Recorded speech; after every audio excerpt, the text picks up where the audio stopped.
Hello, my fellow soul gardeners. Christopher Witecki here, your friendly neighborhood astrologer. I have just recorded a new series for Soul Nirvana called Uranus in Aries. This is a powerful time, folks. Uranus has entered into Aries for the first time in 86 years. Big changes. And I've recorded a special series available in Soul Nirvana that's going to talk about the history of Uranus in Aries, define Uranus, define Aries, and define what it will do for you in the next 7 years.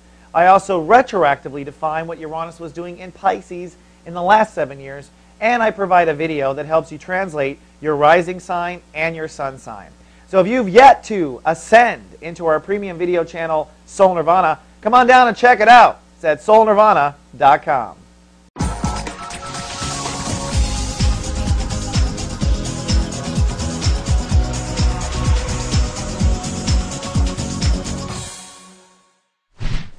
Hello, Captains, and welcome now to Thursday. Well, it looks like it's sunny, but still private. Chance of Randy today, because I do think you're feeling pretty strong, and your emotions are still focused around your boundaries and trust issues. You're emotionally sensitive to trust issues, which comes down to where boundaries are drawn or not drawn, and your overall sense of security and comfort.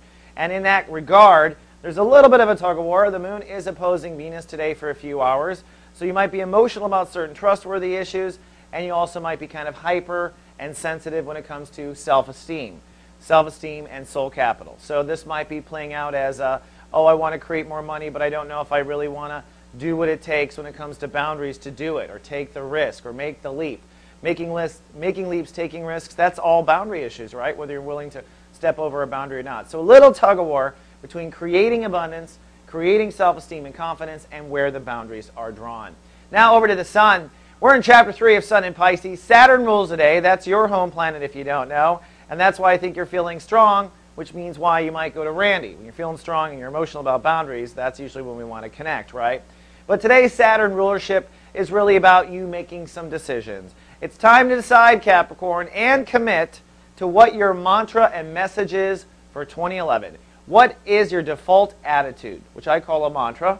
In my case, it's live, love, be. That's my default attitude. When my mind goes awry, I always bring it back. Does it live, love, be? If it doesn't fit into my live, love, be, then it gets kicked out of my mind. It's time for you to come up with your mantra. It's time for you to come up with your message. My message, of course, is pretty obvious. But that said, a decision is an important part of our manifestation process. What you're doing is committing to this solution as we wrap up the sun in Pisces over the weekend.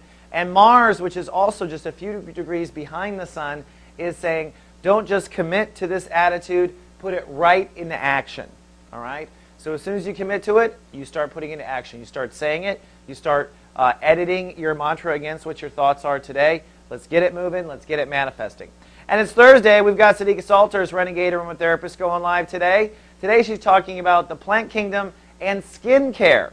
Now, most creams and topicals have plants in them already. Sadika says, skip the creams and topicals, get straight to the plants. The plants themselves are the essence of the healing, and Sadika is going to talk about a number of skin conditions and the plants that will help you. Don't miss Sadika. She's live everywhere Soul Garden streams. Well, Captain, that wraps up Thursday. Tomorrow it's Friday, and we're going to wrap up this Pisces transit. Until tomorrow, live, love, be.